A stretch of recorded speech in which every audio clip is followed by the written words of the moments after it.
تو عاصم بن برقیہ کی کرامت کا بیان نہ ہوتا کہ جس نے آنکھ جھپکنے سے پہلے بلقیس تک تخت حاضر کر دیا تھا۔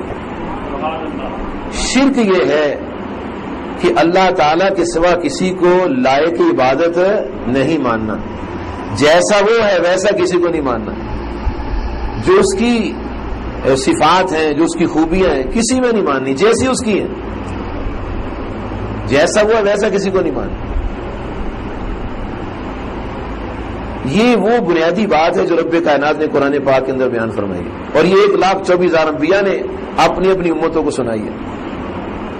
مشرکین جو تھے وہ یہ مانتے تھے کہ اللہ آسمان و زمینوں کا خالق ہے، مشرکین یہ مانتے تھے کہ آسمان سے بارش اللہ تعالیٰ برساتا ہے، مشرکین یہ مانتے تھے کہ ہمارا خالق بھی اللہ تعالیٰ ہے، مشرکین یہ مانتے تھے کہ بیت اللہ کی خدمت کرنی چاہیے، مشرکین طواف خانہ کعبہ بھی کرتے تھے، مشرکین میدان منا میں بھی جاتے تھے، مزدلفہ بھی جاتے تھے، میدان عرفات میں بھی جاتے تھے، حاجیوں کو پانی بھی پلاتے تھے، بڑے کام کرتے تھے وہ جو ہم بیان کرتے کہ یہ کام سارے توحید کے کام ہیں، یہ سارے مشرک کرتے تھے۔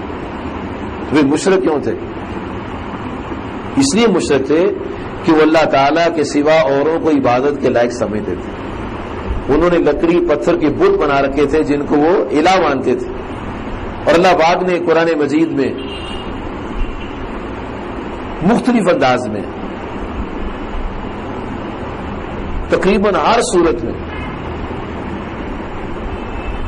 معبودان باطل کی نفی فرمائی، انبیاء کی نفی نہیں، اولیاء کی نفی نہیں، بتوں کی نفی۔ پوری آپ پورا قرآن مجید پڑھیں اور اس میں وہ تمام صورتیں آپ پڑھیں جو مکہ مکرمہ میں نازل ہوئی ہیں، ان تمام صورتوں میں اللہ تعالیٰ نے لکڑی پتھر کے بتوں کی نفی کی ہے، اپنے نبیوں کی نفی نہیں کی، انبیاء کی نفی نہیں کی۔ اگر کسی شخص نے غلطی سے کسی نبی علیہ السلام کو اپنا معبود بنا لیا ہے، اگر کسی شخص نے کسی ولی کا بت بنا لیا ہے، اگر کسی شخص نے کسی جن کا بت بنا لیا ہے، اگر کسی شخص نے اپنے خیال کے مطابق فرشتوں کے بت بنا لیے ہیں، یہ ان کا اپنا ایک کارخانہ تھا جہاں وہ اپنی فیکٹری میں یہ چیزیں تیار کرتے تھے، نہ انبیاء نے کہا، نہ ملائکہ نے اور نہ جنوں نے کہا، یہ سب لوگوں نے اپنی من گھڑت باتیں کی ہوئی تھی۔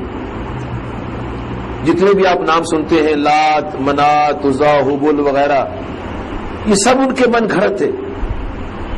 اور قرآن مجید یہ بتاتا ہے کہ ایک قوم ایسی بھی ہے جنہوں نے عزیر ابن اللہ کہا کہ عزیر اللہ کے بیٹے ہیں، ایک قوم نے عیسیٰ علیہ السلام کو اللہ کا بیٹا کہا،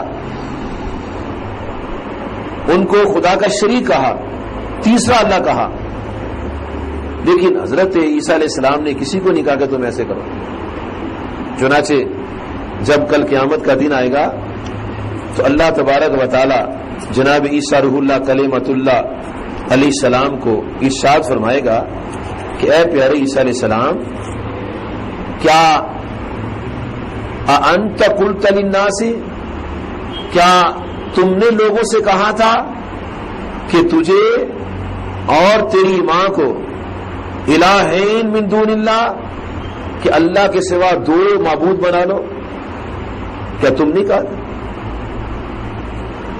تو عیسیٰ علیہ السلام کیا جواب دیں گے؟ اللہ پاک نے قرآن پاک میں بیان کیا، اللہ تعالیٰ فرماتا ہے عیسیٰ علیہ السلام کہیں گے سبحانک ما یکون لی ان اقول ما لیس لی بحق، یا اللہ میں کون ہوتا ہوں، میں کون ہوتا ہوں اقول ما لیس لی بحق، جس کا مجھے حق ہی نہیں ہے۔ اور مولا کریم سیدھا سا مسئلہ ہے، ان کنت قلتہ فقد علمتا، اگر میں نے کہا ہوتا تجھے پتہ ہی ہوتا، میں نے تو کسی کو نہیں کہا کہ مجھے معبود بناؤ۔ یہ ایک مثال دی اللہ تعالیٰ نے، ایک مثال دی ہے کہ میرے کسی نبی علیہ السلام نے بھی کسی کو نہیں کہا کہ تم میرے سوا ہمیں معبود بنا، کسی نے نہیں کہا، بلکہ تمام انبیاء علیہ السلام یہی کہتے رہے ہیں کہ اللہ والے ہو جاؤ، اللہ والے ہو جاؤ۔ ہر نبی علیہ السلام نے یہ پیغام دیا. اس لیے شرک کا جب مضمون چلے تو شرک کے مضمون میں ایک ایمان والے کو بڑے انصاف کے ساتھ، بڑی جانبداری کے ساتھ بات کرنی چاہیے. شرک کیا ہے؟ اللہ تعالیٰ کے ساتھ کسی کو عبادت کے لائق سمجھنا، اللہ تعالیٰ جیسا سمجھنا، اور جس کے پاس جو خوبیاں اور اوصاف ہیں اس کی ذاتی سمجھنا، اللہ کا ساجی سمجھنا کہ اللہ تعالیٰ اتنا بڑا نظام خود نہیں چلا سکتے اس لیے اس نے بندے بنائے اپنے کام کو چلانے کے لیے. یہ باتیں، کسی کو اللہ کا بیٹا سمجھنا، یہ باتیں شرک ہے. نبی ماننا شرک نہیں، ولی ماننا شرک نہیں، انبیاء کے معجزات ماننا شرک نہیں، اولیاء کی کرامتیں ماننا شرک نہیں. یہ تو توحید ہے. انبیاء کے معجزات ماننا توحید ہے، صراط مستقیم ہے. انبیاء کی عظمت کو ماننا صراط مستقیم ہے. جناب حضرت عیسیٰ روح اللہ کلمۃ اللہ علیہ السلام جب قوم کے سامنے تشریف لاتے ہیں تو آپ ارشاد فرماتے ہیں وَرَسُولًا إِلَىٰ بَنِي اسرائیل. اللہ تعالیٰ ان کی عظمت بیان کرتے ہوئے ارشاد فرماتا ہے کہ بنی اسرائیل کی طرف وہ رسول ہوں گے.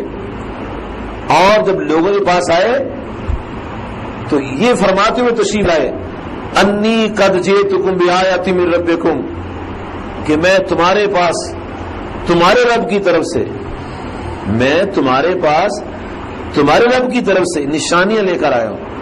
کیا؟ انی اخلق لکم من الطین کہیئۃ الطیر.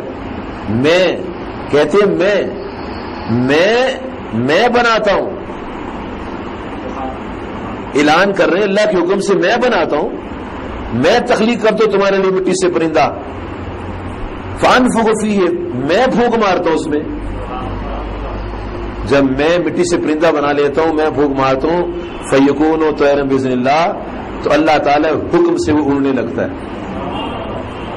وابر الاکمہ والابرص، میں مادر ذات اندھے کو صحیح کرتا ہوں، میں برس کے مریض کو صحیح کرتا ہوں. وحی الموتى، میں مردے زندہ کرتا ہوں. کیوں؟ باذن اللہ، اس کے حکم سے. مجھے اس کا حکم ہے، میں یہ کام کرتا ہوں. کرتے عیسیٰ علیہ السلام ہے، حکم اللہ تعالیٰ کا ہے. پھر فرماتے ہو نبئکم بما تاکلون وما تدخرون فی بیوتکم، میں تمہیں سکھاتا ہوں، بتاتا ہوں تم کیا کھا کر آتے ہو. میں تمہیں بتاتا ہوں تم گھروں میں کیا چھپا کر آتے ہو. بڑا کمال وہ وقت تھا، لوگوں کے چھوٹے چھوٹے بچے عیسیٰ علیہ السلام کے پاس آ جاتے تھے تو کہتے تھے وہ تیری امی نے فلاں چیز پکائی ہے، تیری امی نے فلاں چیز پکائی ہے. تمام بچوں کو بتا دے تمہاری ماں نے کیا گھر پکایا. اچھا، وہ جاتے اماں جی آپ نے آج یہ پکایا، میں کھلاؤ. تمہیں کس نے بتا دیا؟ کہنے ہمیں عیسیٰ علیہ السلام نے بتایا. کہتے ہاں ہم نے واقعی یہ کچھ پکایا. اچھا، مفسرین کرام لکھتے ہیں وہ لوگ کہنے لگے یار یہ کیسا انسان ہے، ہمارے بچوں کو ہمارے کھانے کی باتیں بتا دیتا ہے.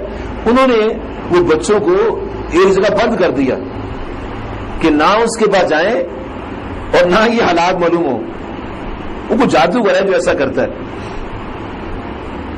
اب عیسیٰ علیہ السلام انتظار کرتے ہیں، بچے آج کوئی نہیں آئے. وہ بچوں کی تلاش میں نکلے عیسیٰ علیہ السلام.